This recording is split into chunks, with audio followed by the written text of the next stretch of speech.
Hello, everyone. Welcome to Spirit Switchboard. I'm your host, Carrie Lynn Shelford. Sorry, I had a little moment there.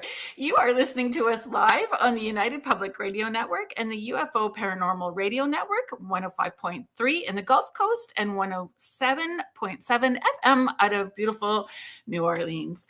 If you are interested in checking out all of the great shows that UPRN has to offer, please head to their website. It is uprntalkradio.com.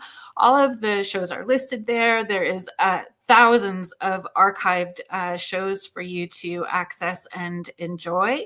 And you can follow UPRN on all of their socials. We're just going to move some things around.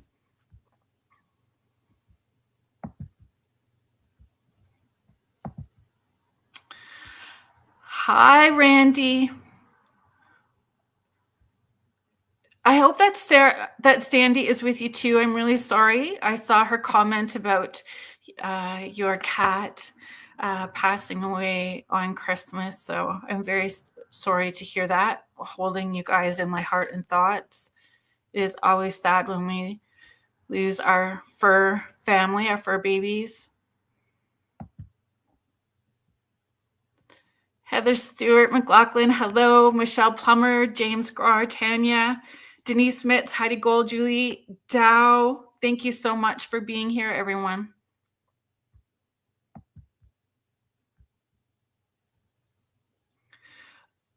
Hi, Lena.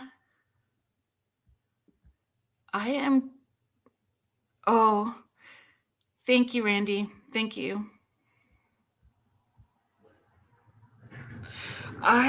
There's so much to talk about with our guest tonight. So I am just going to give you a little bit of her bio. Well, yeah, we're going to do that. We're going to start off this way. I don't know why I got all flustered all of a sudden. There we go. I think my ADHD brain went sideways because I know all the things that I want to talk about and I'm so excited. Oh, Deb Morse, thank you for being here. I'm glad that you are safe. I know that being in California right now is very scary. Yeah. And we have our Canadian folks heading down there to help out. So that's wonderful. I saw that as well, too, that our Prime Minister was sending people down there. Hi, Joanne. Thank you for being here tonight. Okay, our guest. Look how beautiful is this book. Look at how beautiful that cover is. It's so beautiful. Linda Starwolf has been shamanic visionary teacher and guide to thousands of people and is the author of 13 books, the creator of Shamanic Breathwork, the Shamanic Healing Initiatory Process, the founder of Venus Rising Association for Transformation, and founding president of Venus Rising University for Shamanic Psychospiritual Studies. She is also co-founder of the Shamanic Mystery Tours and guides spiritual seekers to travel as emissaries to sacred shamanic sites worldwide. Please welcome to the show, Starwolf. Hello. Hi. Thank you for being here. Thank you. Yeah, there's a lot of energy out there in the world. I feel that energy very intensely right now. The elemental world is really, really activating a lot of people. And you mentioned that right off the bat. And I just wanted to go ahead and say this now before I forget. And that is, I really want to thank the people from Canada, our Canada brothers and sisters, Canadian brothers and sisters, and also Mexico, our Hispanic brothers and sisters who have been firefighting. So I think it's really important to remember that we're one world, right? And that we're connected and that we're not separate. And we may be separate countries, but we're not separate as far as humanity goes. And it's important that we acknowledge our brothers and sisters who reach out and help us during hard times. So thank you both.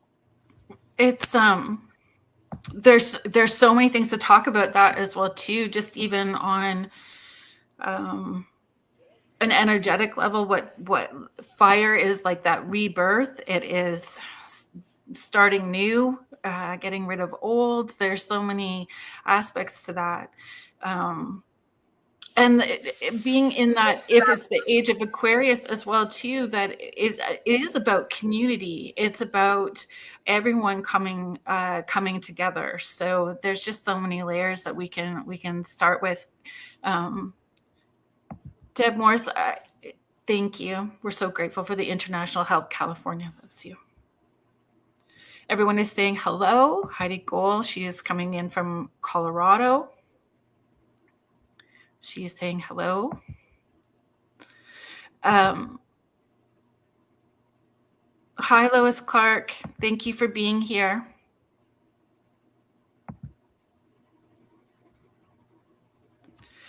One of the things where I'd like to start, if you're comfortable with that, is the very beginning. Were you a curious child?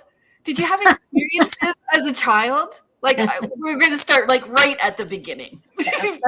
Well, I don't know where else to start. I mean, I think it's a great place to start. And Yeah. I think that I'm probably like most children, magical, inquisitive, open-hearted, excited, freshly landed on the planet, and connected to nature, connected to animals, connected to the great mystery of everything. And I think that's our truest nature. But yes, I particularly was, because I grew up in a little rural area in Western Kentucky and I was born in 1952. And so that's quite a while ago. And it was very rural, and my family had grown up. My mother grew up without electricity, things like that. And so when I was a little girl, they finally were getting indoor plumbing, and they depended totally off of the land for food, and grew all their vegetables, and they had eggs, and my grandfather raised enough creatures for them to have year-round supply of food, and everything was treated humanely. So I grew up loving animals, planting gardens, being barefooted from the time school was out to the time it started in the fall. And my grandmother was a Shamanic Baptist, who called on Jesus, the fairies, and the aliens at night to protect us. Tell me more about that. Like, that's a whole lot of, because my mom, so I have been able to see spirits from the time I was small, and full time, like as a career, for 18 years now. And my mom's friend, who's now crossed over, was a Baptist secretary. She was the secretary for the Baptist church, and she was horrified with everything that I did. She used to tell my mom all the time, "I'm praying for her." She was scared of it. So I would love to hear more about your mom. Well, it was more about my grandmother, because my mom was a young mother. My father had just come back from the Korean War, and they both worked hard, and my father became a state policeman, and my mom was working in a department store, the dime store, they called them back then. But anyway, my grandmother, Mammy Jones, her people were from the old country. They were from, my grandfather's family was from Ireland, and my grandmother's was from Scotch-Irish. And so that's on one side of the family. But anyway, they were very, some people would call it superstitious, but I just believed in the fae world, the fairy world, the spirits, those kinds of things. But at the same time, they were Baptist. But my grandmother, there was no conflict for her. She would, like I said, at night we would sit outside and swing. And when we planted the gardens, she'd pray to Jesus, and then she'd pray to the fairies, and then she would pray to the nature spirits. And so to me, it was all mixed in together. There wasn't a separation. It wasn't until later on that I said some things in places I shouldn't have, that my grandmother said, there's certain things we don't say in front of other people. Like fairies, that's a private matter. UFOs and aliens, that's probably best to keep to ourselves too, And I'm like, well, what about Jesus? Can we talk about Jesus? She said, you can talk about Jesus all you want. So anyway, it was a mix of, like, I didn't quite understand that. As I grew older, of course, I understood exactly why. Because when I said in Bible school that my dog had died, and that I knew that, and I was sad, but that I was also happy that my dog had gone to be with Jesus. And the Sunday school teacher said, that's blasphemy, because animals don't go to heaven. And I said, well, mine do. So And so my grandmother went in and told her, said, don't you ever tell that child again that her dog is not in heaven with Jesus. Yes. Why would they teach us all about, is it Saint Francis of Assisi, if our That's animals right. that's confusing. Yeah. And it's so different from what my native elders taught me as I grew up, that I met and connected with. And that was, they always said, when your dog is passed over, or your horse or whatever, they're now in the spirit world. Now they're a spirit animal for you, those kinds of things. Or if you come upon a creature that's passing and you sit with it and you hold the energy for it as it passes, it's part of your spirit medicine and it's still with you from the other side. So, you just, sometimes it's confusing when you're younger. It's actually not confusing until other people confuse you, because we know as children. Yeah. And then we lose that spark. We lose a bit of that sense of wonder. Yeah. Well, I call it soul loss, that we come in whole, where we don't come in damaged, no matter how difficult the pregnancy or anything else was. We don't come in damaged. We come in whole. We come straight from source. We come straight from the source of great mystery. How could we be damaged? And we're born in love, not sin. For the first thing, we're not born in sin. We're born in love. Regardless, even if your mother was a rape victim, you are still born in love. You come here as love. And then it seems that it's set up for us to go through these challenges. And maybe we take that curriculum, before we come. I remember when I went to the University of Kentucky to become a licensed social worker and therapist, I signed up for some courses, and later on, I wished I hadn't. They were very difficult, and some I couldn't see the purpose of them at all. And others I just had to take. And I wonder sometimes if that's the way it is on the other side. So this looks fun, or, okay, this is going to be what I need to learn. And sometimes learning something is not learning what you're going to do, but learning what you're not going to do. Mm-hmm. Yes, for sure. And in the end, we use all of it, whether it was an uncomfortable situation or uncomfortable time period. It's part of the growth, right? And part of what I try to practice. Thank you for giving me the opportunity to say no. Thank you for giving me the opportunity for walking away from what's not good for me. Like there's something good in it somehow. We can find good in everything, right? Well, it's medicine. We call it, in the shamanic world, we call it medicine. And, you have the medicine. Sometimes it tastes good and you love it and it's wonderful and that's great, like a sunny day and the, beautiful sky or a rainbow or rivers or being with loving friends and all those kinds of things, dancing, singing. And then sometimes we have medicine that doesn't taste very good. A little bit of sugar will help the medicine go down, but sometimes we have medicine that's difficult and it's not tasty and it feels horrible sometimes. And I've had many experiences in my life, both from the light and the dark. And what I've learned is like it says biblically, is that all things work together for good for those who love God or love the great mystery or love, you can say instead of God, if you want to, you could say all things work together for good for those who love goodness. That's lovely. That's lovely. And it's meeting people where they're at and where they're comfortable. It's all the same. It's all the same source. It's all the same source. When I was just starting my journey, I call it coming out of the witchy closet. So when I was like coming out of the witchy closet, I had the opportunity to connect with a shaman in Northern Ontario. And I was really tired. I think a lot of us that do light work in whatever way it is that we are being of service for our community and the world around us hit a very low point, right? We all hit these come to Jesus moments. Which path are we going to take, right? And this shaman was very adamant with me because of the history within our family structure. He said that I needed to be extra, extra careful. He said, because a lot of us that do this work, a lot of people like you, he said, end up becoming alcoholics. That's And true. he said the addiction is there. So understanding and processing emotions and having healthy outlets, and that really, it stuck with me. And then I saw it in different ways. And that's actually your background and where you started. Could you share for those of us that are meeting you for the first time today, a little bit about that journey for you? Yes, I'm happy to share that journey. I came from a family, like I said, that was in the Christian church and mainly Baptist. And so there was not any alcohol in my childhood from my family, my parents or grandparents or anything like that. However, remember, I was born in 1952, which means I came of age in the 1960s, mid 1960s. And in the late 60s and early 70s, it's like all heaven and hell broke loose on this planet.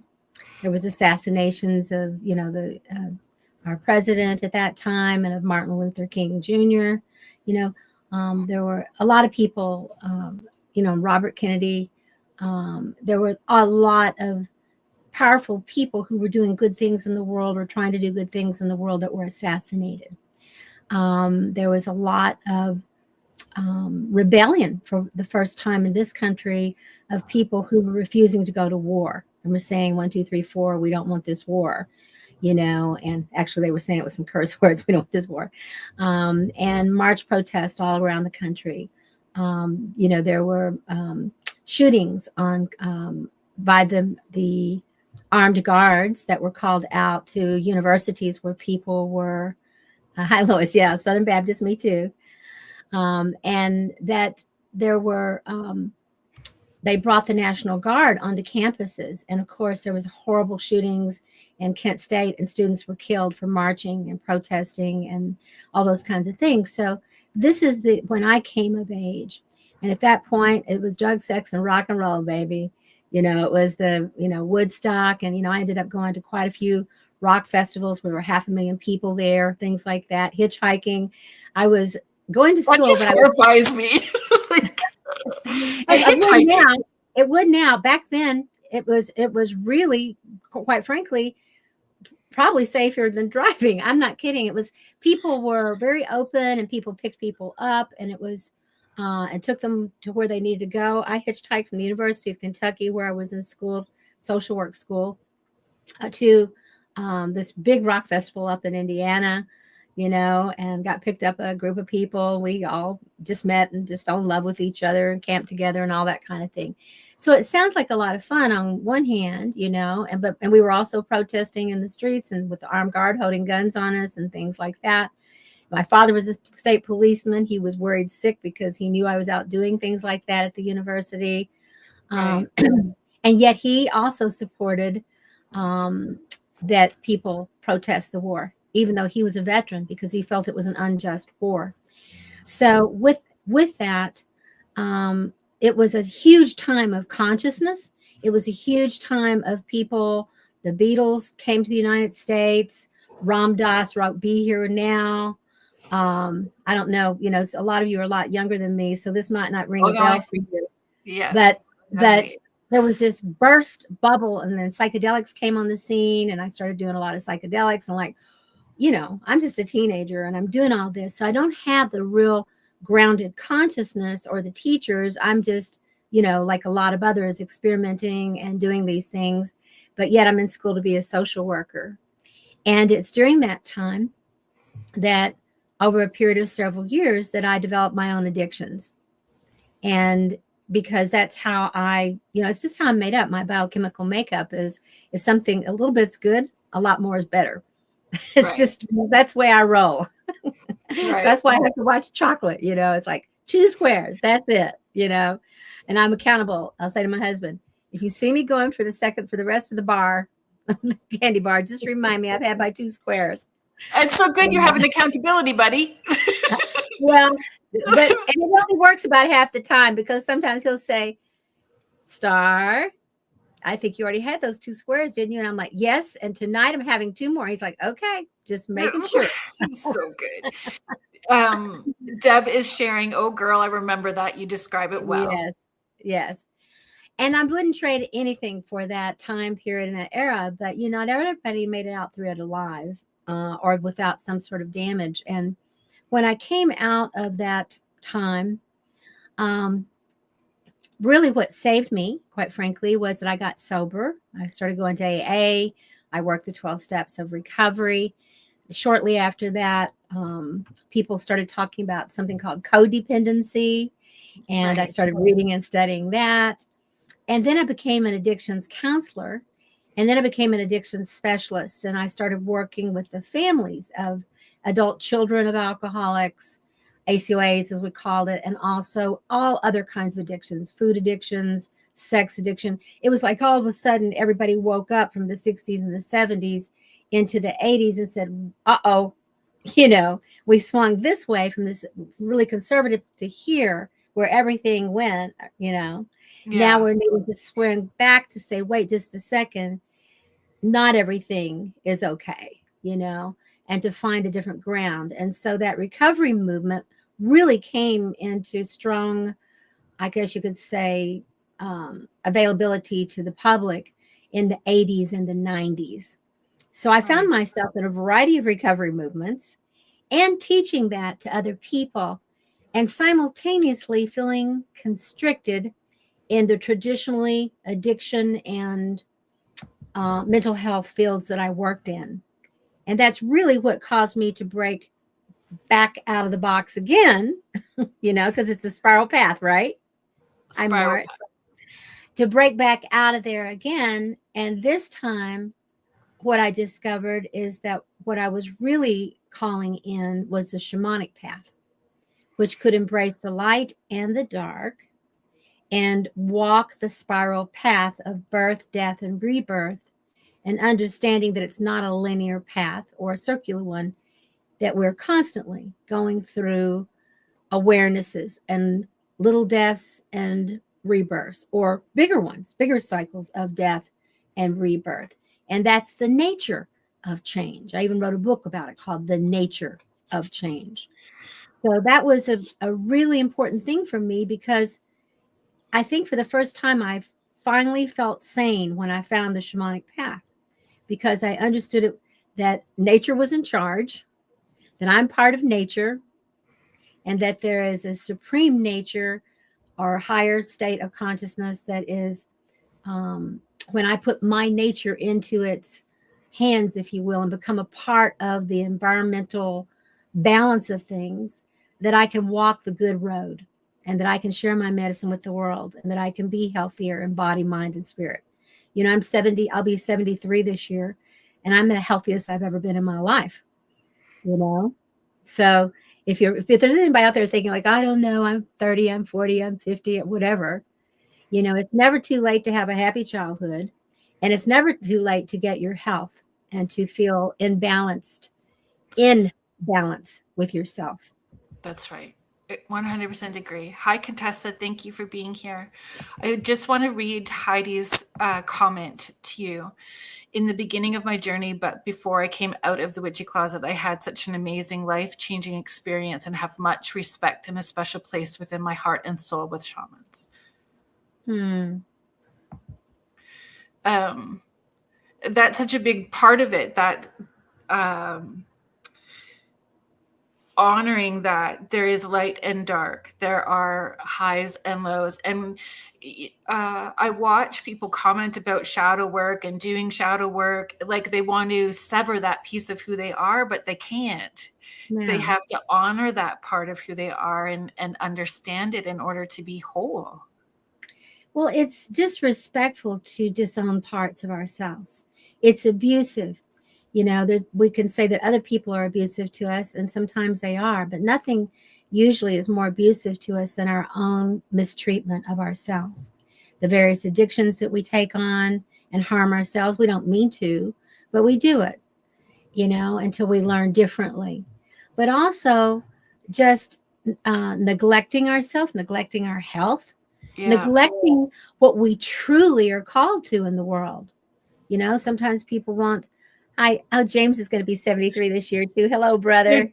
James lives in Washington in this cabin on the mountains with Sasquatch in his backyard, and he is very intuitively mind, body, spirit connected to his land and property and the animals that he shares space with.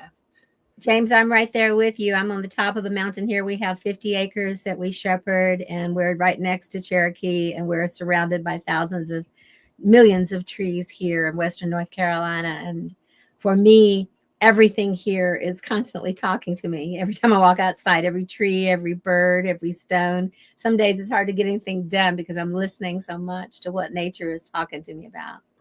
And we're so, and this is part of it. We are so connected to everything. And so Deb is sharing 70s are the new 40s. Me yes. Too. Healthier than ever before. So true, Deborah. I just wrote my, Aquarian Shaman last year, which is my 13th book. I've got 3 more books that I'm working on. Have been published by major publishers. I'm very grateful.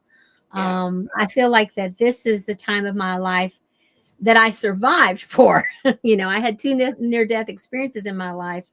3, if you count that I had a near-death experience at birth. I just don't fully remember that one.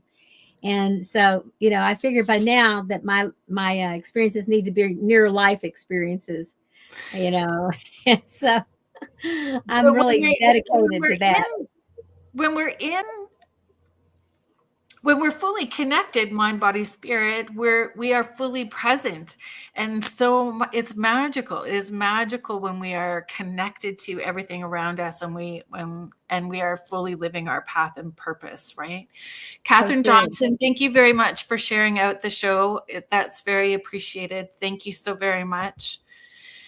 So why do you think it is so important or it's vital? I think there's more people becoming more consciously aware, taking responsibility and accountability for their healing and growth and reconciliation. They're moving forward. Why do you feel that's happening now? Do you have some thoughts about that? Oh yeah. What I will say is that stuff is hitting the fan. Yes. The shamanic fan. It is. And it has been. And, the world has always went through cycles. In fact, we know if people believe in science at all and look at nature, you can see then, the geologists and scientists can see this, that on this planet, we've had at least 4 extinctions or near extinctions over billions of years. So the earth is not a stranger to complete devastation and rebirth over billions of years. The earth itself, and my Wolf Clan grandmother that adopted me when I was much younger, she said to me, the earth is specifically here to teach people about light and dark. It's a beautiful planet, a beautiful elemental planet. But this is kind of like the doctorate degree of the universe or the multiverse. It is a school. Okay. And that it truly is a doctoral program. And it just kind of think of that, an advanced program that where individual souls would say, okay, I think I'm ready. I'm going in. Okay. And come here. And then, for one thing, look how we get born. It's kind of strange if you think about it, being carried around another human being, at least hopefully it started in a good way with 2 people who loved each other, hopefully, that created the form. But then we're inside of another human being and we're being informed with the DNA of everything that's coming through that human and all the lineages of that, which is all the way back to the original peoples here on the planet and maybe even from outer space. All of that is going into us. And then we're born in the most bizarre of ways. All right. And we come out in all kinds of ways, where it's Caesarean, foot first, head first, butt first, however. We come out into this world and we're completely helpless. Completely. Talk about vulnerability, lessons of vulnerability. We are completely dependent on something else. And depending on the mental state, emotional state, physical state, whatever of those beings, will deeply inform our psyches about what's safe or not, who we are. It affects us tremendously. And then, of course, even after that, growing up, what we learn from religious institutions, educational institutions, from our families of origin, all those kinds of things, creates the shadows of what's acceptable and what's not. And that's okay, because we need to push something in the shadow, like do not hit Johnny in the face with that brick. That's not a nice thing when you're angry. You need to repress that. Maybe you need to go outside and run for a while and play. So we learn how to put things in shadow safely. Shadow is actually a healthy mechanism, as long as you know there's stuff in there. Okay. It's when it's an unconscious shadow, when it's dangerous, and you go, me? I wouldn't hurt a fly, Meanwhile, you're doing great damage.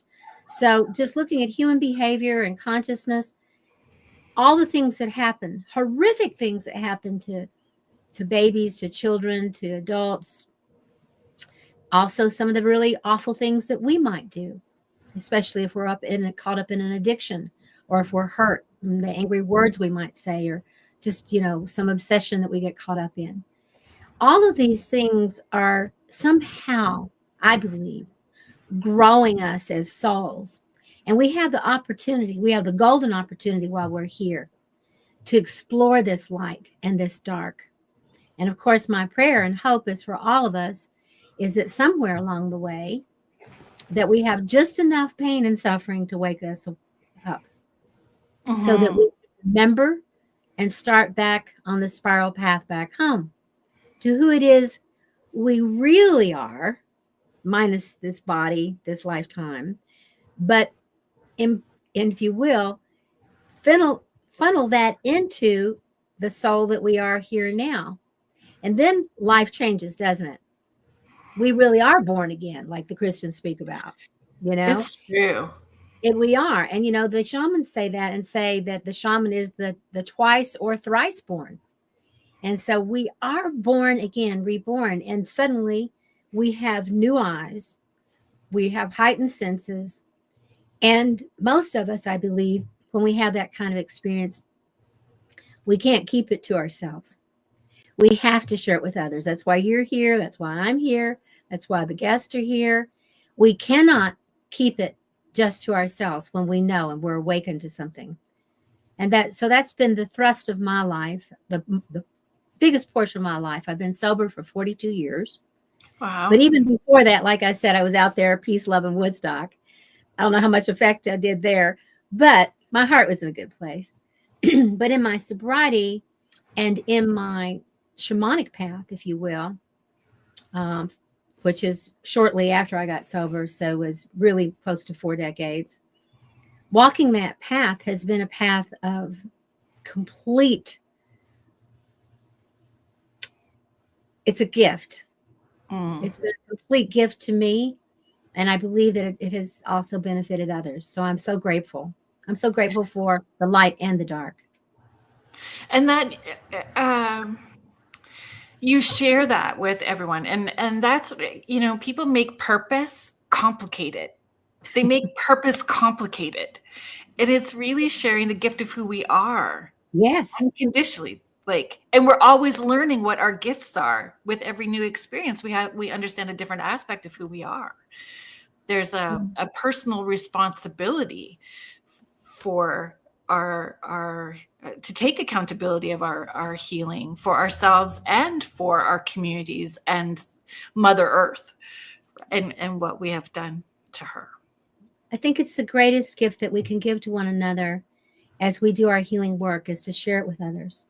And that kind of authenticity really touches people's hearts, opens their minds, helps them to trust that you're not just a charlatan, or somebody, a fraud, or someone that's just trying to get this or do that.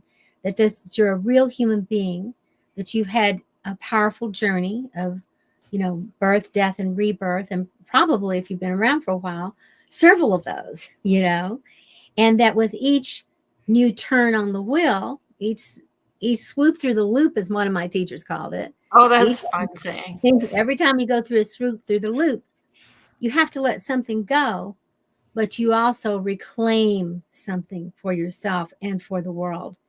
And it's not just yours. It's not just yours. When you learn something, there is a spiritual contract there is an agreement between yourself and your soul's purpose of why you took this on in the first place. And if you've learned how to heal it, and transform it, it is your responsibility to share that medicine with others. And I've learned that if I feel embarrassed, or if I get, I don't want to do that or whatever for some reason, I find that it begins to kind of implode upon me. It begins to be too much. I have so much energy and so much awareness about my journey and about how it has radically changed my life, and from the people I have shared it with has, changed their lives for the better as well. That some people say, well, who am I to do this? And I'll go, well, who am I not to do this? Mm-hmm. It feels, I'm not going to say sinful, but it feels selfish to me not to bring that medicine if I know that it works. And there's so many people suffering. Yeah, I understand that. And you get uncomfortable, almost like claustrophobic in your own skin. Like your soul is yelling at you to do this. Yeah. And you get angsty and really and then when you start doing what you need to do, there's a calmness and grace and ease that seems to follow. And when you do look back at who you were at that point in time, it's that opportunity to have forgiveness and compassion and show yourself grace. And like, I do not resonate with who I was. I will be 53 this summer, and I do not resonate with who I was at age 29. I'm grateful to her. Yes. I am She super survived. grateful. I'm She grateful. But yeah, I am not on that frequency anymore. Mm-hmm. Isn't that interesting? The 29, people say, well, it's 29, you're getting ready to be 30, but it's more than that. There's that time period from about 28 to about 32, but especially 29 to 30. Mm-hmm. Janis Joplin, Jimi Hendrix, and Jim Morrison, and there was one other, all died at 29. And that, it's the first Saturn return in your life astrologically. And when that Saturn comes back around, Saturn comes back and it kind of sits on you energetically and it says, change, it says, grow or go. It really does. And whatever sober means to you, it doesn't have to be about alcohol or drugs. That's but right. It's about waking up. To be sober is kind of like slap by the universe, like, who are you really? And it's almost like the universe says, okay, we're going to give you 29 years to screw up. Okay. And to do all kind of things and go out there and check things out and do all this stuff. But at 29, you're going to make a decision either to continue on in this dysfunction, which means you may die or go crazy or hurt a lot of other people and yourself, or we're going to give you a chance to do a different kind of death, a shaman's death, where you radically transform your consciousness and remember your soul's purpose and why you're here, and you begin to start moving in that direction.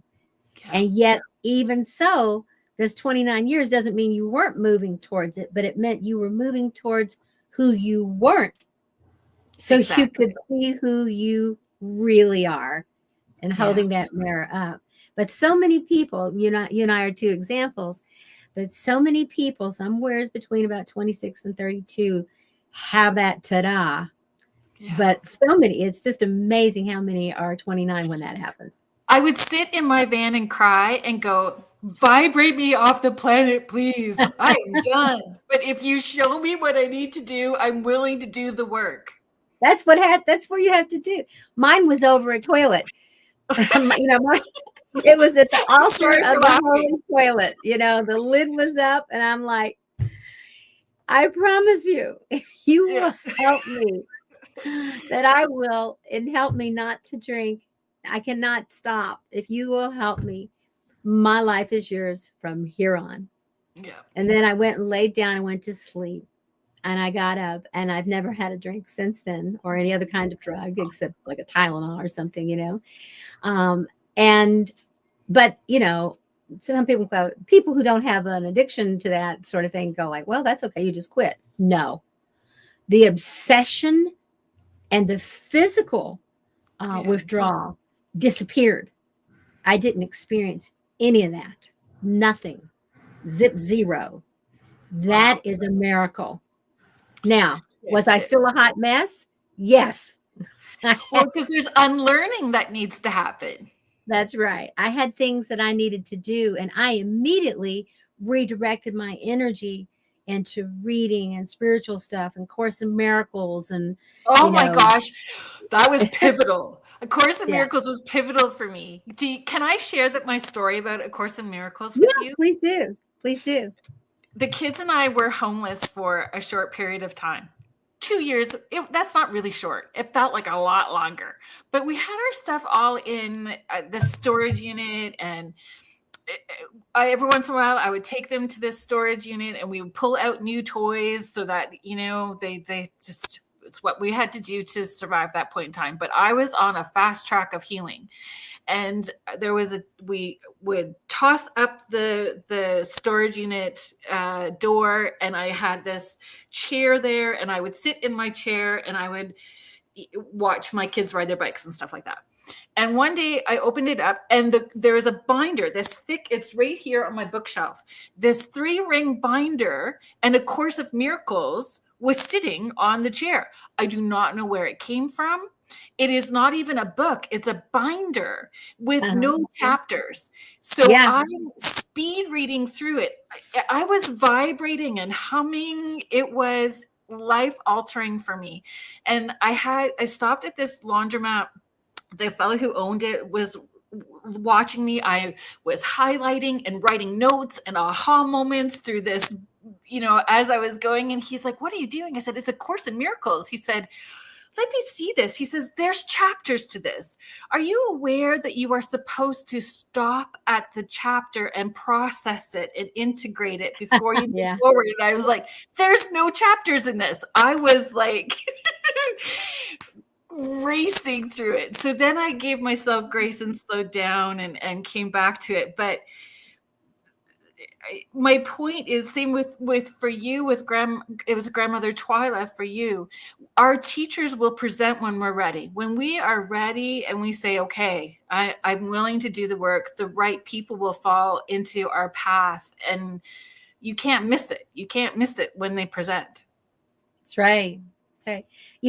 It's just really kind of amazing that you're mentioning this whole thing about, I know I brought Course in Miracles up, but about what happened to you with that. And that I was I don't know how long I was sober, but it wasn't super long. And I was living in Florida at the time. And somebody in the AA meeting gave me a notebook of papers stapled together. It was the same kind of thing, of Course in Miracles. It had not been published yet. It wasn't a book out in the world yet. Now, this was,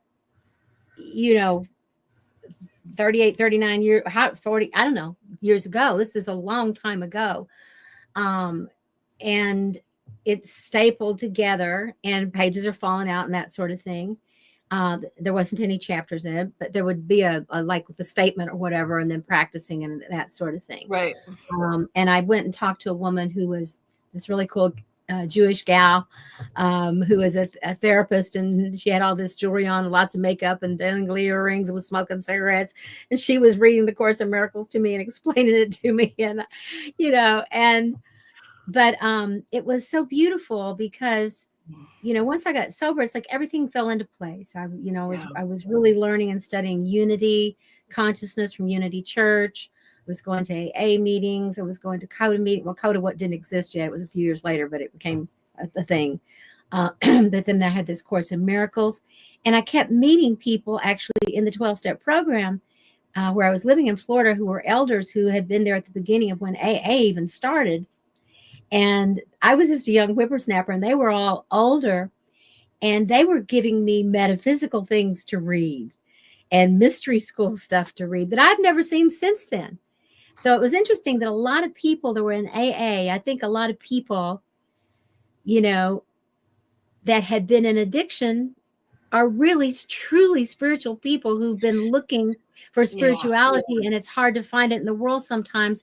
And so we find it in the spirits of alcohol or something else. And that's been true for the native cultures who had their medicines taken away from them. When they were given alcohol, that's where they found spirit too. So it's interesting. We've had a couple of people just in the past few years from the reservations who've come to our programs and who got sober through our programs with breathwork and shamanism, and they were Baptist.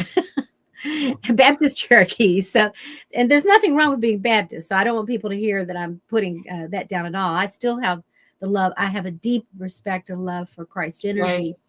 Right. But I find it, you can't just pigeonhole it all, because here I am working with some native people and spiritual people who are alcoholics themselves and helping them return to shamanism. Right. And still have their Christian beliefs as well. So because we can integrate it all. I just want to get to, there's so many comments and questions that I want to address. Sure. I don't want anybody to feel. So let me, okay, come right back up. Okay, so Heather Stewart McLaughlin has this beautiful property, and she has built a retreat on it. And come to the forest, so you can follow her on social media and this beautiful thing that she's got started there here in Ontario. She said, I'm starting a program soon that includes a course of miracles, and she's so excited. Beautiful. Lois Clark is saying, oh, Carrie Lynn, Kim and Rhonda absolutely showed up when I said I am ready, and now this is my nodal year. So I'm so glad that you met Kim Sage and Rhonda Harris. They're wonderful people and heart-centered, truly working from their heart space.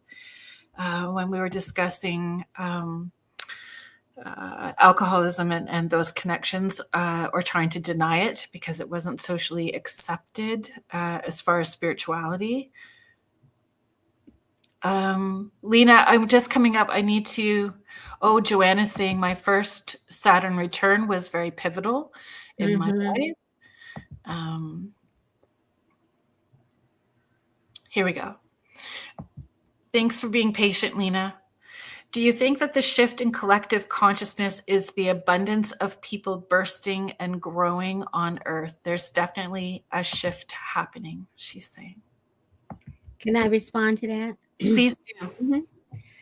I believe that just as I hit a bottom when I was 29, that the Earth is hitting a bottom right now. And that birth, I truly believe, is primarily been coming for a long time. And it's a result of the unconsciousness of human beings' actions. Now, I'm not saying, I don't want to go into, human beings are worthless or they're stupid or sinners or, I'm just saying that people haven't been taught. In fact, they've been redirected and they've been influenced. I know that I was, and I know that other people have, for a large part, just really have not been taught what it truly means to be conscious and how to do your own healing work, how to heal yourself, how to get the help that you need, those kinds of things. And we've been cut off from nature, human nature and nature in the world, the elemental world, which, that's why so many people go out now and instead of a therapist, they go and sit by a tree or they go and jump in the river, because that's the true therapy, not that I think people shouldn't go to therapy and stuff. I think that's great. But I'm just saying we've been cut off from the wisdom of the earth, and then we've been cut off from the wisdom of our own bodies. So as we're returning to that, as we begin to see the things that aren't working in our lives, and we hit a bottom, not just individuals, but when we hit a collective bottom, that's actually a good thing. It's so hard sometimes when somebody has an addiction and you just have to wait till they're going to hit bottom. Mm-hmm. Okay. So it's the same thing. My only concern is working in the field of addiction. I know that sometimes a person's bottom is death or insanity or doing something so in their addiction that actually destroys other people and things. Right. My prayer is that collectively, we're just going through what we need to go through to come to the end of a level of consciousness, which really brings me back to our book, okay, The Aquarian Shaman. Right. Is that My whole thrust right now of teaching is to using natural altered states methods like the shamanic breathwork that I coined and phrased and created over 40 years ago, is using the breath and other conscious ways to go into the unconscious and to bring back the awareness, the medicine, if you will, and the direction that comes from within. Everything in our body truly does know how to heal itself and how to do self course correction. We're part of God's mind and heart, but we have to be able to access it. It does no good to have it, but not be able to access it. To use methods such as shamanic breathwork and other things that people are doing in the world awakens people. There's like a 1 minute you're here, you do the breathing, you activate your own pineal gland, your own natural DMT, you go into your own psyche, you can see things clearly, you can begin to release what doesn't serve you. And as that consciousness awakens in you, you remember that you're sacred. You remember that you're holy. You remember that you have a sacred purpose. And no matter how far down you are or how disconnected you've been, soul parts begin to come back.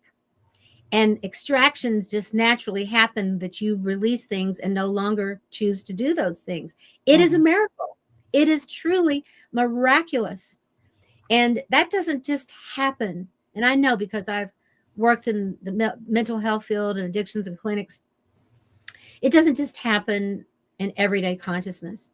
You really have to be willing and able to go into altered states and to access who you really are and go get the parts that have been pushed into the shadow and to bring those back. And as that happens and as that awareness comes, you just simply do one thing. You wake up and remember who you are. You're like Sleeping Beauty. And when you are kissed by that consciousness and open your eyes and awaken, there's no going back. No, you literally cannot go backwards.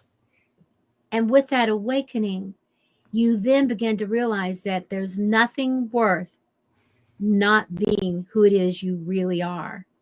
And when that happens, then in my world, you have just become the Aquarian Shaman. You have become this Aquarius energy that's been talked about, sang about, especially during the 60s, the age of Aquarius. You know, we were just premature at that time, but we were predicting it. But this has been written in the stars. It's been written in the heavens forever. Okay. It's been there saying, it's like people say we don't have a map. Wrong. We do. We have a map in the stars. And it says, when these planets line up in this way, there will be a kind of Kali Yuga energy that comes. There will be a huge shakeup upon the earth.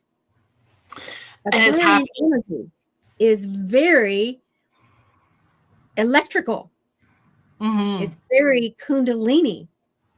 And it will come and it will move through people and things upon the earth, and people will awaken. Now, what all that alignment that people talks about is the aftermath of once things have started to be taken apart. So if things are coming apart in your life, I want to say to you, and I don't mean to be flip about this, congratulations. Congratulations. It's a good day to die. It's a good day to let things die and to make that turn around on the wheel and move in the direction of your soul instead of your ego. Contessa, Contessa, I have your question. Just 1 second, because I want to just comment really quickly. Melody is sharing, amazing that the universe places it in front of both of you the similar way, but Course in Miracles. I wonder how many others receive their copies in the same way. I envision this guardian angel going and placing the book around these years ago. She is also sharing there are so many people opening up right now, people of all ages. I see it every day and it's magical to witness, which is part of the path too, in order for us to hold space to witness other people's journey, right? To be inspiring for them as well too. Contessa's question was, what happens to those who don't find their purpose? Do they come back and relive the same life? Well, do you remember, has anybody seen that movie Groundhog Day? I don't know if you remember it, but in that, and I can't even think of his name right now. We used to be on Saturday Night Live, if anybody remembers that. Oh, I can't think of his name. But anyway, some of you know who I'm talking about. But in that movie, he just keeps waking up every day and it's the same day, and the exact same thing over and over. But he's aware, that these things are happening over and over, but he's kind of caught in this rut, and we talk about in addiction, what is addiction? Bill Murray, thank you, Michelle. that addiction is doing the same old thing in the same old way and expecting a different result. The same old thing in the same old way and expecting a different result.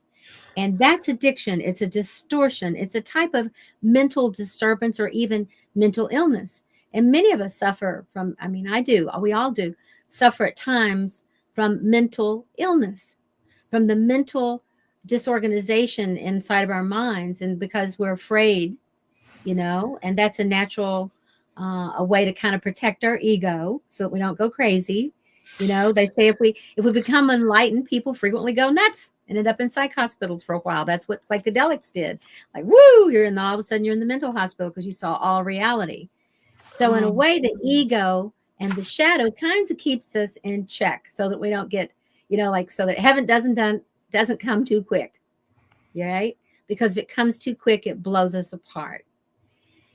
So do I believe that people, are just stuck forever in a rut? I don't believe that. I do know that addiction, people sometimes die in addiction because they stayed in the same pattern. And I don't believe that they necessarily come back. I don't think that we can know that sort of thing. It sounds punishing. And I don't believe in a punishing God or a punishing universe. I do think that we, if you will, we reap what we sow. We plant something and then we reap it. But that's also can sound very, a sinner, you're going to be, you're going to suffer because of this. I believe that just like if a little kid, you take something away from them or, they have to go to their room for a while. And they think it's the end of the world and they're just dying in there, is the way it is. That sometimes that the universe is setting boundaries with us and saying, no, not that direction. It's going to keep hurting if you go that way. And whether it's over and over in this lifetime, or if there's other lifetimes that we repeat that, we think of it as that we're born and we live and then we die. But the reality is that our consciousness is never born or dying. Our consciousness is conscious. Our superconscious is conscious, and it knows exactly what we're up to all the time. But having the human experience and allowing human beings to wake up and become conscious is different because we're hybrids. We're multidimensional beings. Yes. So to wake up in this dimension, we may have to take the test a few times. And I don't think that there's a universe out there or a God that's judging us for needing to take the test a few times. So I don't believe in that kind of punishment and those kinds of things. But we might need to come back and take the curriculum again in some way. It's just like I have all these books and I just can't, I'll have to tell you, I'm like a book junkie and I've got books and books and books and books and books and books. And I have given away so many books and then I've had doubles and triples because they just ended up here. And I've got it narrowed down to a reasonable, manageable amount. I'm a book hoarder. And no, paperback books for me will never go out of, I guess I love the smell of them. I know, me too. And to open it up to the first and to see what's coming up. But anyway, there's just this part of me that feels like, that I go back to the very same book that I read, 15 years ago. Just like I picked up a book the other day when I was teaching one of my online mystery schools. And I picked up a book to say, what do I want to teach about today? And I picked up a book that I haven't picked up since 1990. Okay. And it was by Diana Yawahu, which is a Cherokee leader and teacher. And I looked it up and there was my name all those years ago when I was still Linda Piscatelli, and I thought, I wonder why I'm seeing that right now. And then I opened it up to another page and there was the exact thing that I needed to read for that moment. And it was about dragons and about, and so it was a whole thing around dragons and everything. And then I was getting ready to teach a little bit after that. So I brought that to my group and about how, it was so strange to look back all those years that I had a different name, but I'm still the same person. And that I had underlined a place about dragons. And I was born in the year of the dragon. I'm still very connected to the dragons. So I have a lot of wisdom around the dragon energy. So that's what I ended up teaching. So I felt like Diana Yawahu, all the way from back that time, who was an elder then, taught through me that day to my class and my group. Exactly. That's the way I roll, and is allowing the universe to tell me, to inform me. My job is to keep my eyes open, my ears open, my heart open, and to be willing to act on that energy. Hi, Jeff Kirby. Thank you for being here. Hi, Wayne. Thank you for being here. James, I was just thinking the same thing. Thank you very much. James keeps me on time because I do have to stop at some point to do our station ID. So thank you, James. He keeps me on track. So I stay on track. Hi, Jen. Thank you for being here. Thanks for being here. So if you are just joining us now, thank you for being here. You are listening to Spirit Switchboard, and I am your host, Carrie Lynn Shellhorn. You are listening to us live on the United Public Radio Network and the UFO Paranormal Radio Network, 105.3 in the Gulf Coast and 107.7 FM out of beautiful New Orleans.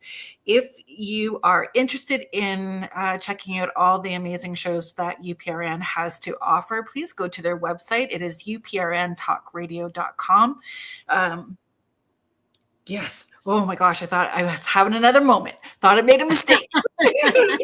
uprntalkradio.com, and you can thousands of archives. All the shows archives are there for you to access and enjoy as well too.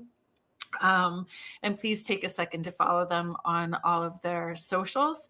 If you are liking what Spirit Switchboard has to offer, please take a second and hit that subscribe button on YouTube.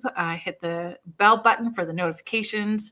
I appreciate you guys and all of the support that I receive. So today's guest is shamanic teacher, mentor, author, practitioner, all around bright light, Linda Starwolf. Thank you for being here today. Thank you. It's my pleasure. Contessa, I want to come back just before we stop to do the station ID. We were talking, Starwolf was responding to your question about purpose and not knowing purpose. And we talked about sharing the gift of who we are. And, I would ask a close family member or a friend, if you're having trouble seeing what your gifts are that you share, other people that are close to us sometimes see our light better than we can see our own light in moments, and maybe ask somebody to have that kind of conversation with you. Because I have connected with you before, and I see your light and know what you do as a profession, and that is sharing a gift as well too. So, maybe having a different perspective would help you see that you are already sharing, with the world right now. Mm-hmm. Just something to ponder. Just a suggestion. Okay, we are about to talk about one of my favorite things to talk about. And I hammer this home to people. It's all about breath. Yes. All about breath. It is all about breath. I do not feel that people realize that they are holding their breath not so much, that they hold the breath. I do not, and how much it disconnects them from feeling their intuition through their body, feeling spirit through their body. And it's amazing to watch them when they finally make the ahas, but so many people, it is about breath. Please, and you have studied so many different ways and techniques and teach all about breath. So please enlighten wherever you want to start. start where your journey happened with breath. What was that like for you? Did you used to hold your breath? Were you a shallow? Yeah. Well, I don't know that I did that, but I will say this, and that is that I believe that almost everybody has trauma around breathing. At least from my generation, most people who were born, I would say in the 40s, 50s, 60s, 70s, maybe even still to the present, were born with anesthesia births.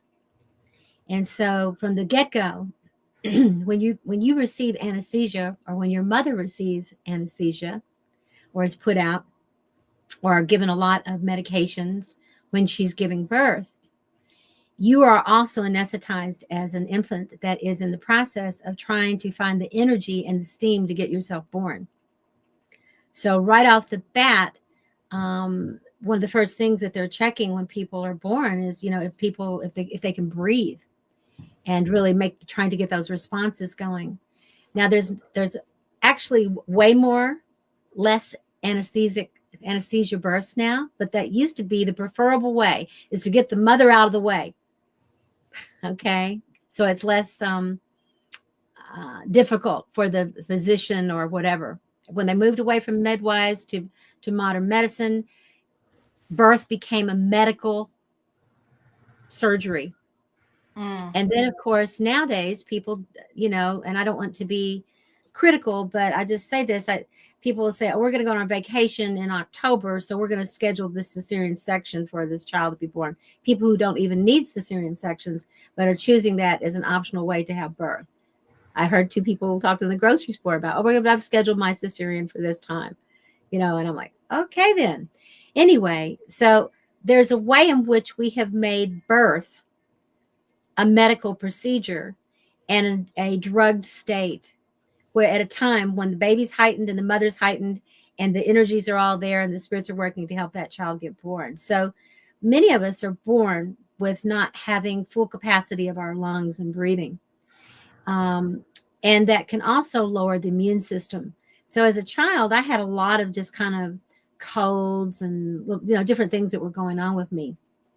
And so my mother would then, she was doing what, modern medicine said, go get a shot, go get antibiotics, all those kind of things. So I was pumped up with antibiotics, which of course, over time, I'm not all black and white. If I need to take an antibiotic, I'll take it. I'm not, a Nazi about it.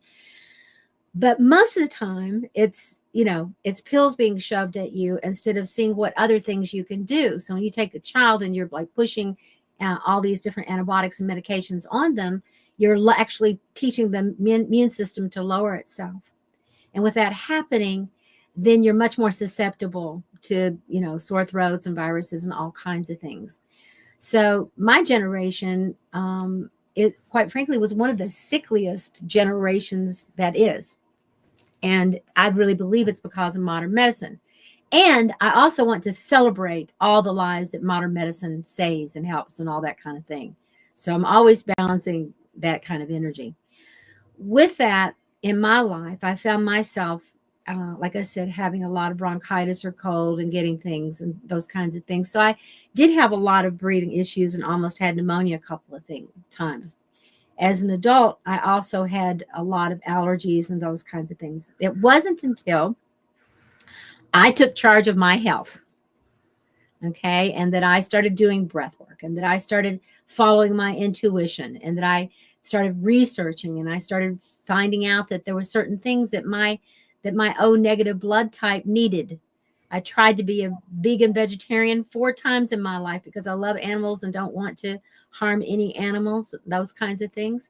And it turns out for me that I honestly do better with some red meat. That's just the reality. My body, my O negative body, is the paleo energy, as they call it. And it's one of the oldest blood types in the world. And there's a way for me that I'm healthier if I eat some meat and then salads and no gluten and no dairy. And I attribute that, to be honest with you, as the major player of changing my health. Now, this wouldn't work for everyone. You need to, you need to figure out what's right for you. That's the point. I have many friends, half my team is, they're devout, that works on our team are devout vegans. They have a completely different blood type. They eat for their blood type, and they're extremely healthy. So it's not about right or wrong, and everybody has to join your church of what you do. It's about what's right for you. And in this moment. That's right. And it can change. Mm-hmm. But I'm a wolf. I belong to the wolf clan. Okay. I belong to Grandmother Twylah's wolf clan. And the wolf clan is a clan of spiritual warriors, if you will, very close to the Lion clan. They're the leaders, the guides. They're the ones who are on the front lines, bringing consciousness. And we have run a lot of energy. We have to be very grounded, all those kinds of things. And the wolf clan teachings, the wolf is the teacher. So there's a constant energy moving through that it's not like something you do like any moment. It's with you all the time. So for me, is around breath work, when I discovered breath work, or it discovered me all those years ago, shortly after I got sober, my whole world changed. I started doing the breathing, and all of a sudden, the biggest thing it did for me was it helped me find me. When you go inside and you close your eyes and you breathe and you're doing breath work exercises, your consciousness changes. You begin to see a bigger picture. Old traumas come up. If you face them, deal with them, do the cathartic work around it, they begin to dissipate over time, much more quickly than even talk therapy. Although we do utilize talk therapy and art and all kinds of things in our process. But the key is the breath. And what I say to people is the breath is the first thing that you do when you come out of your mama. The first thing you do before you cry or anything, you go, you take a breath in. The last thing you do when you leave this earth is breathe out. It's the very last thing you do as a conscious being is you let go of your last breath and you're gone. And in between that first breath that gave you life and the last breath when you leave this life, you have this multiple times every day, every minute of breathing. Now, I like to say you don't have to be a genius to figure this out, that the breath must be pretty important if it's the first thing you do independently from your mom and the last thing you do independently of your body is to release it. And that somehow your spirit rides on the breath. It rides on that breath, the breath of God, perhaps, the breath of the goddess, whatever you want to call it, of great mystery, great spirit. And all the breaths that we take in between birth and death, we call life. Mm. And the quality of our life is affected by how we breathe. And I think it's even more than what we eat or what we drink or what we sleep or anything else, is how we breathe. Do we hold our breath all the time? Are we waiting for something to happen? Are we caught in trauma from past experiences, even from a birth experience? Do we, fully breathe and take in the breath of life every day? Do you find yourself, if you're tense, stopping and just saying, I need to breathe, instead of I need a drink or a cookie, do I need to breathe? And just breathe. When I work with clients, the first thing I'll say to them when they're talking and we'll share some, I'll say, let's just stop for a moment. Please put your hand on your heart. Maybe everybody could do this right now. Just put your hand on your heart and take a deep breath. Full. And then exhale and feel yourself letting go. And the more consciousness we can bring in to every breath changes the quality of everything. What we taste, what we see, what we hear, what we feel, how we express ourselves, how we rest, all of it. It is to me the most powerful medicine that I know of. Music is a close second. Yeah. Making love is definitely in there too. But the closest thing I know to heaven within ourselves and peace is breathing, the sacred breath, whether that's in yoga or breath work or, meditation or however we do it. If we can make it a practice, we truly can, I believe, heal a good portion of what illnesses that come in body, mind, and spirit. I believe it so much that I've dedicated my life to it for 40 years. And I've shared it with thousands of people around the world and trained thousands of people around the world. For those people who are listening, we do have a very large listenership, international. So if you are wanting to check out more of the offerings that Starwolf has, you can head to her website. It is running along the bottom, so the people who are watching are able to see. But for our listeners, it is shamanicbreathwork.org. All of her books are there too, and you'll be able to connect and see everything that she has to offer. I'm just going to catch up on some of these comments, but the breath work, I want to continue that conversation. I just have a question. Contessa is sharing, my mom had 9 of us at home, all natural. I don't know how she did it. 4 have gone home and 5 of us are still here. James is sharing, lots of people returning to holistic medicine. I agree. But again, it's that waking up and what frequency resonates with them and what doesn't. And I think it's more clear to us what is light and what is dark. It's much more apparent now. It's not like trying to, maneuver through muck anymore. Heidi is sharing, I do hold my breath a lot. Noticed that years ago when I still struggle. Sandy is sharing, put a new meaning of the saying, stop to smell the roses. Agreed. One of the things too is helping us feel connected. There's so many people that say they feel disconnected from source and disconnected from their spirit guides and disconnected from people. And it is that constriction. It is that holding of breath that is creating that disconnect. And I don't know. Do you find that when you give them those tools that it helps them see they've made it more complicated than it needs to be? Like they don't have to sit in lotus position for 8 hours all day long to get there, Well, there's many different paths, so I'm not going to criticize any of the paths of how people breathe or what they do to get to where they need to be. There's more than one breathwork church in the world, that sort of thing. But there does seem to need to be sometimes a catharsis. Sometimes people need to cry. Sometimes people need to scream. Sometimes people need to beat on pillows. Sometimes people need to rebirth and heal their birth woundings. Because one of the first patterns we create in life is how we get born. And how we get born imprints in our psyche how we do change. So if you have a traumatic or dramatic birth process, it can affect you your whole life and cause a person who's addicted to major psychodrama in their life, and to just always being in PTSD around something. Or if it's a drugged birth, it's like, well, things are supposed to be easy, is what the psyche says. So it's like, oh, okay, this is too hard. I'm just going to go, drink a fifth of whiskey because I'm just going to go, smoke a lot of pot because it's supposed to be easy. And yet life isn't changing.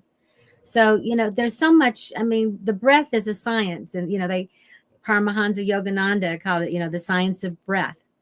And that was one of the first books I read on the breath all those years ago when I first got sober and was so intrigued by the breath back then. But when I discovered breath work many, many years ago with Stanislav Grof, holotropic breath work, with Jacqueline Small, who was my main teacher, who was incredibly fabulous with transformational breath work.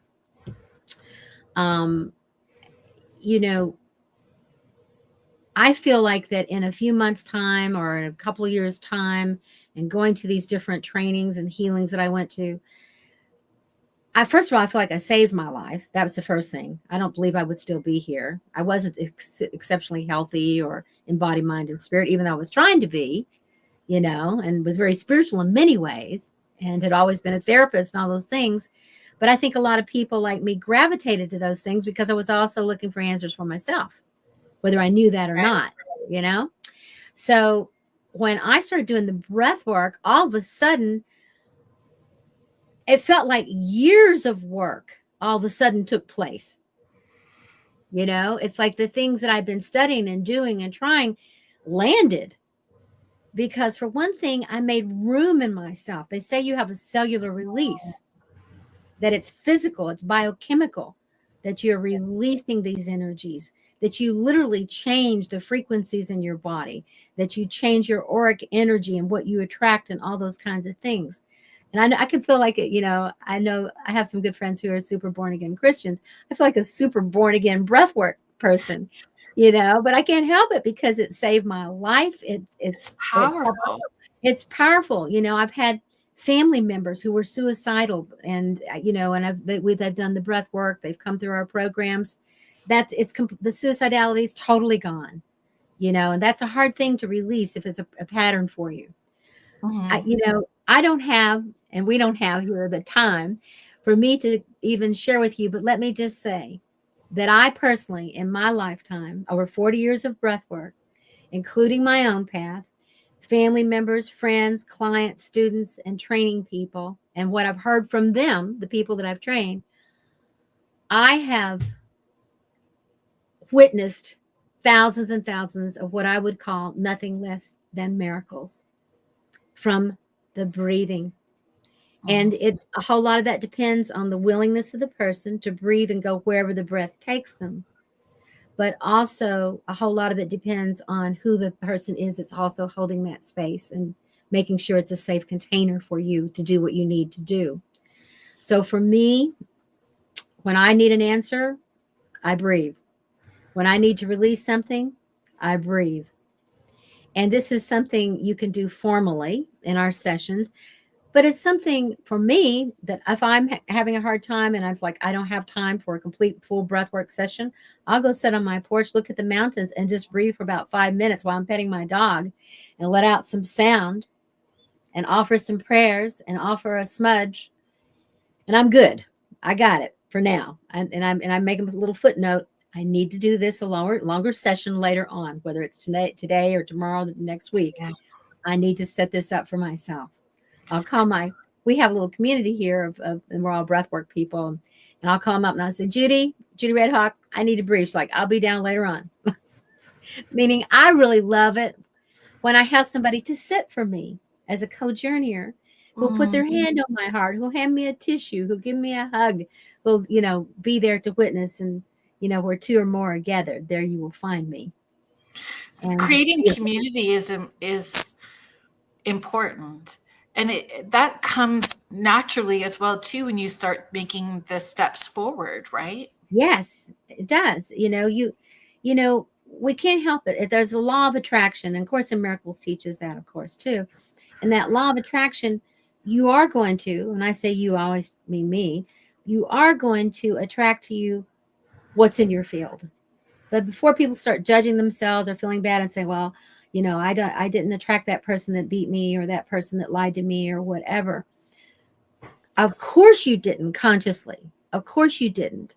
But depending if you've done any family of origin work, shadow work, trauma release work, the universe is not punishing you. It's just that it can't help it. Like attracts like. It really does. And that doesn't mean that you're a perpetrator too. But what it means often is that you're perpetrating yourself unconsciously by the foods you eat, by what you're taking in, by the people you're drawing to you. This is not to make anybody feel like, oh, she's saying that I attracted that rapist to me. I'm never saying that. Never. But I'm saying that in general, we will attract the frequencies that are coming from us from the traumas we've already gotten. It's like a bird that's outside wounded will be swooping around on the ground, and another bigger bird will come down and kill it. That's the way of nature. And so we, as human beings, we have the right to remember that we're also part animal, part plant, part mineral, right? All those things, elements. But we're also part God. You know, if you don't like the word God, we're also the part universal spirit. And for many of us, that's the part that's not developed. And we have forgotten that we truly are the sons and daughters of the gods. We are royalty. We really are that. And the remembering of that means that we begin to treat ourselves better, love ourselves more, and we breathe ourselves. Yes, we are magical, mystical stardust. I love that, Heidi. As we remember that, and we're responsible for treating ourselves more royally. I know, is that song, Wanna Be Royals? Yes. You know, there's a different kind of royalty. It means we acknowledge that beautiful, sovereign part of us, our soul, that wants to direct us to the right choices for ourselves. Like I said, it doesn't mean that sometimes bad stuff still won't happen, but there's a way in which the quality of our lives, I promise you, will change when you get on board with yourself and are living your soul's purpose. And this is the reason I do the work, because basically at the end of the day, healing is not enough. Healing is not enough. Transformation is so that we can become fully who it is we came here to be. Mm-hmm. Agreed. It's beautiful. And inside, so if you find yourself asking those questions, like there has to be more, or, you know, my purpose, or you know that there's this greater purpose and you're taking those steps. There's so many tools and wisdoms in this book, The Aquarian Shaman, from sacred tools and objects to totem animals, sacred animals, finding community, breathwork. There's a lot packed into this. There's a lot in that little book. That I don't know how we got it all in there, but we did, you know. And there's a lot. I say to people, I appreciate what AI can offer us, the artificial intelligence, but I appreciate even more what authentic intelligence teaches us, that AI. And the authentic intelligence is authentically yours. It belongs within you.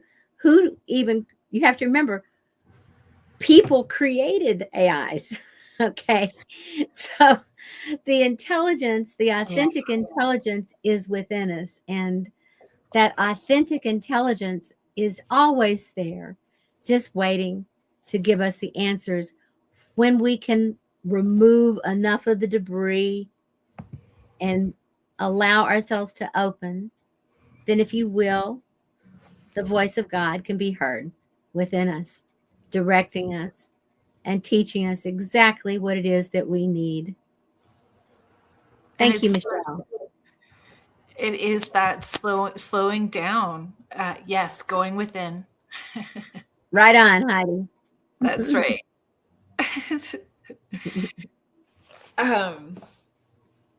Yeah, and it's just beautiful. Like, it needs to sit as a coffee table book, but that's well loved and read. And somebody wanted to lend me a book. I think it was last week. Somebody offered to lend me a book, and I refused because I love them. I love them. Sometimes I need to get 2 and 3 copies of the same book because I write and make notes and anyway, so I don't even lend books out really, but I will buy more than one so I can give them a copy as well too. But it is packed full, folks.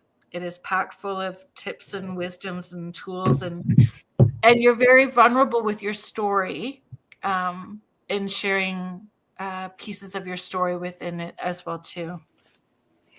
One of the things that I wanted to bring to your attention is in the book, in the appendix, there's all these pictures of people. Yes, I was going to see all your bright lights. And it says New Paradigm Aquarian Shamans. And it shows in here a lot of these people. I know everybody in here, and they're all friends of mine, but they're also just such amazing people, like Carly and John Madmore, who are take people to see the white lions in Africa, to Tammy Billups, who's an award-winning human interspecies healer, works with creatures and animals, and just on and on and on. There's all these amazing shamans in here that Shama Viola, who's been at Damanhur, if you know what Damanhur is, and she's been there in Italy, there at the as a guide there in Italy, and in Iceland, and just Tom Blue Wolf, who's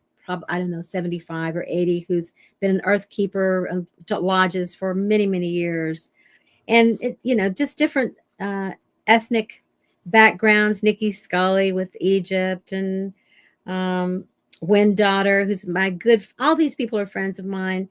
Daughter, who's an amazing, been carrying a pipe carrier, I think, for 50 years now.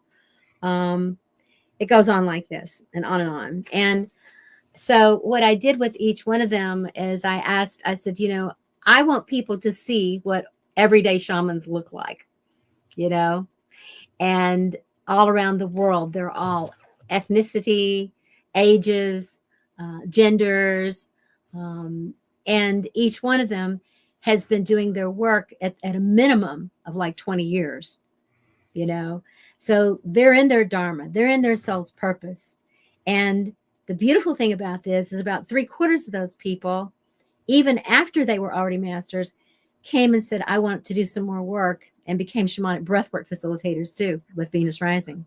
So they use the breathwork as part of their medicine too.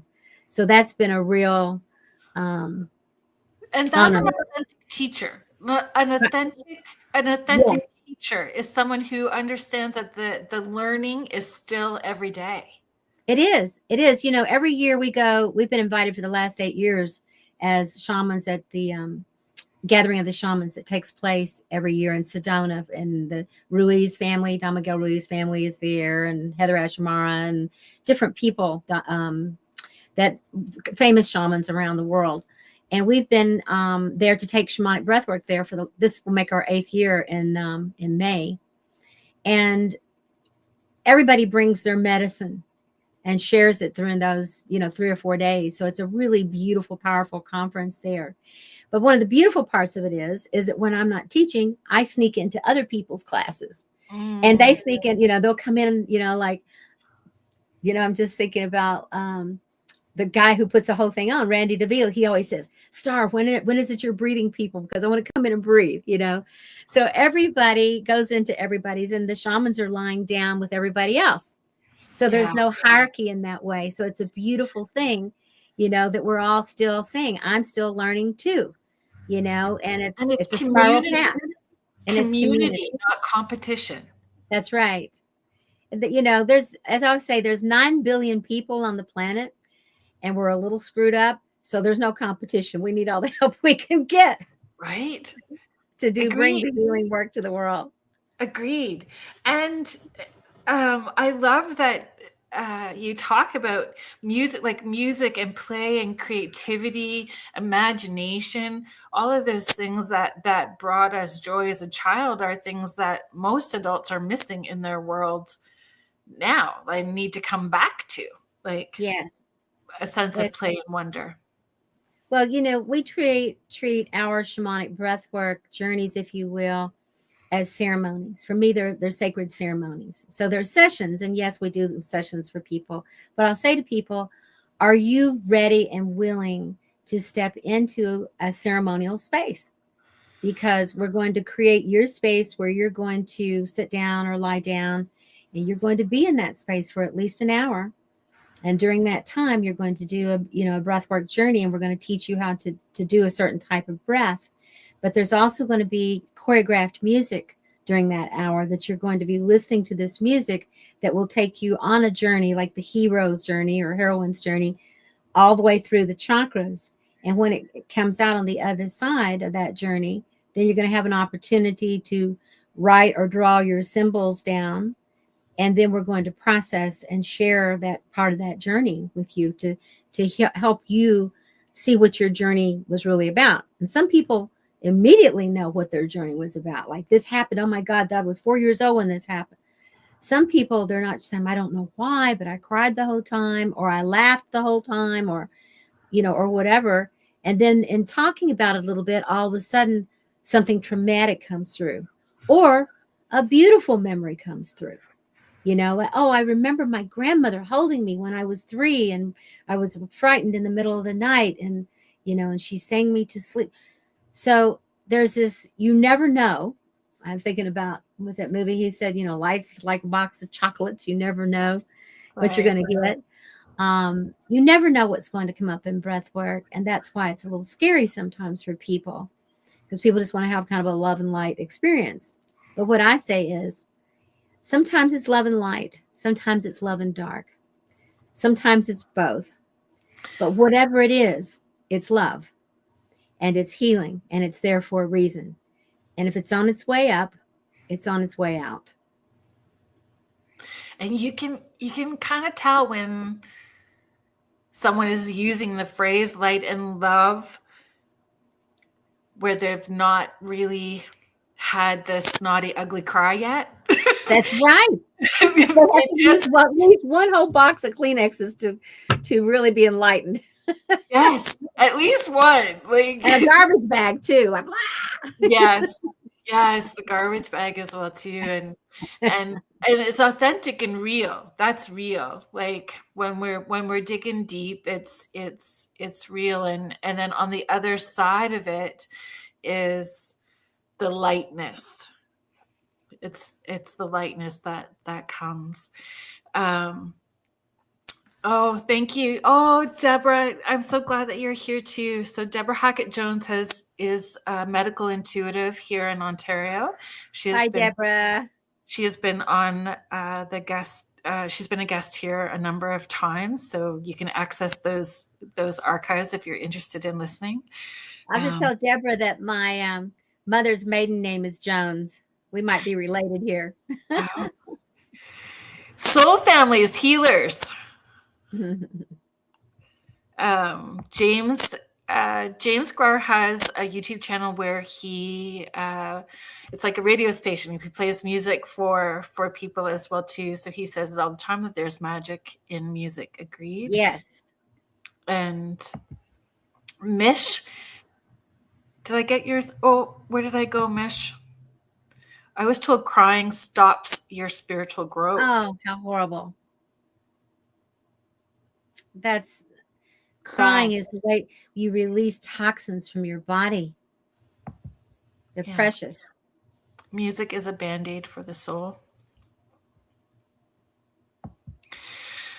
Are there just being mindful of our time too? Do you have anything coming up? Are you speaking somewhere? Courses that you are offering? Where can people sign up, see you, join? I have so much going on, and I'll just I appreciate that you took time to be here today. I'll just give you a quickie. Tomorrow, is it tomorrow? Yes, it is tomorrow. If you want to experience shamanic breathwork tomorrow, I'm looking this up real quick and telling you. If you go to, you see this down here where it says shamanicbreathwork.org. If you go there and you go to what's called events page, I have an online shamanic breathwork experience happening tomorrow. It's the only one I do of the year online, once per year in January. It's January 11th, and it's a full-on shamanic breathwork journey that happens tomorrow. Let me see what else is about it real quickly. And if you go to shamanicbreathwork.org, you can go ahead and enter your email or mobile number, and you can participate in that journey. And I don't even know what it costs. One second here. We did it not very expensively so that the cost is $28, and it's a 3-hour session. Wow. Yeah. I think we have about 40 or 50 people that are doing it now tomorrow, but, is it on Zoom? Through Zoom? $5 on Zoom. Okay. Anyway, it's there it is right there. No, wrong one. Okay, that's the wrong one. I'm sorry. What is that one? Listen to me. $45 on Zoom. Oh, okay. I'm sorry. That one is one that's already recorded. If you want to be live, that one is just $28 and it's already recorded. If you want to be with me live tomorrow, That one is also listed here. My husband just stuck his head in and said, that was the wrong one for tomorrow. Thank you, Nicholas. The one that's on tomorrow, there we go. To see what time it is, if you want to know. 7 p.m. It's at 7 and it's from 7 to 10 p.m. Eastern Standard Time. And let me see what it actually costs. 25. And it's for 3 hours. You purchase it here, and it's $45 tomorrow if you want to do it. Still reasonable. That's a great introduction. And we have our 2-week training program that will be in May here on top of our mountain at our Elemental Retreat Center. So if you'd like to come and be in person. And there's also, we do a 2-week online every day, 4 hours a day. But you have to be committed every single day for 4 hours. So you also have, I mean, you've written 13 books. There's also a book that maybe I have it backwards, and you can correct me. Okay. But you wrote a book, which I have it, and I read it before I read this one. So I've been like reading like crazy. But it was a 30 Thank you. questions. Thank you for actually reading the book. Most of the time, the host haven't. So thank you. You're quite welcome. I think, again, it's about community, and it helps me understand, and I'm interested, legit interested. Yeah. So, and it's about growth. So the 30 questions. Oh, yeah. The 30 So shamanic questions. I think that was a great start for people to make It sure that is. they're committed. So could you just share, that book? Yeah, I had a friend actually who was really struggling about 25 years ago who just told me that she was pretty sure she was going to commit suicide. And I just went into kind of panic, and I prayed and said, how can I help this person? And I did a channeled piece that came through, and it was the 30 shamanic questions. And she's part of our team now and has been for years. So she's still here and she works with us. I always say the people that have been through the most are the people who I want on my team, and who've made it all the way through to the other side and back again. But the 30 shamanic questions takes you through one question every day, and you can do it by yourself. But I really encourage you to do it with another person. And I just went through the 30 questions again in November with my dear friend, one of my best friends. And she's a very high-powered executive woman. And I said, Nita, let's you and I do these questions. And so every day for 30 days, we read each other the answers to our questions. And it's highly transformative. And it's something I've done it with my husband. I've done it with friends. And I've also done it with clients. It's a beautiful thing you can use if you're a practitioner. And sometimes, to get people to talk about themselves, some people will tell you everything. Some people won't tell you anything. You can give people the questions and have them answer the questions in the session, and then have them read you the answers. And it's a really good way for them to gradually go, because the book takes you deeper and deeper and deeper and deeper. It's a book of self-discovery. And it's moving past the Chihuahua brain. Yeah. Yes. I understand. Yeah. And back into your heart space and that connection to source.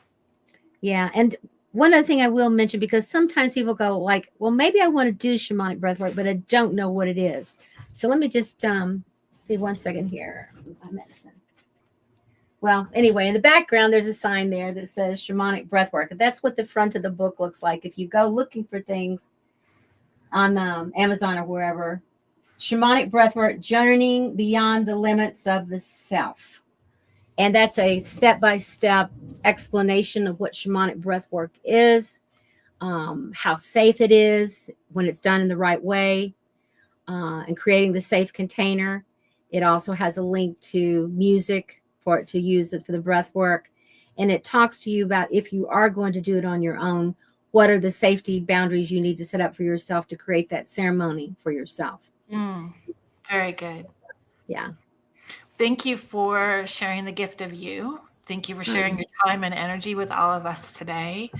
I really appreciate and am grateful for that. Well, thank you. It looks like that you have a beautiful following of people and consciousness happening out there. And, I do quite a few interviews, and I always like to, especially with someone who's really dedicating their time and their energy, and who's been called to do this work, like you obviously have, to thank you. Because, Thank you. for me, you are shamanic consciousness. You are bringing that consciousness to the world in everything that you're doing. And so I bow of gratitude and thank you for doing the good work for yourself and for the world. Thank you. Everyone is just sharing their gratitude to you now as well too. Thank you. So thank you everybody that was listening, and your questions and your comments. I appreciate all of you so very much. You guys make the show what it is, and just am deeply humbled always every week by the support that you guys show. So I just want to do a quick shout out as well too. Like, thank you to Joe Montaldo, who's the owner of our network, and Michelle DeRoche, who is producer and supporter, helped me get involved with UPRN Network and the UPRN family. So thank you to the UPRN, United Public Radio Network, and the UFO Paranormal Radio Network, 105.3 and 107.7 FM out of New Orleans. Thank you so much, everybody. I hope that you all have a good week, and we will see you back here next week. Good night, everyone.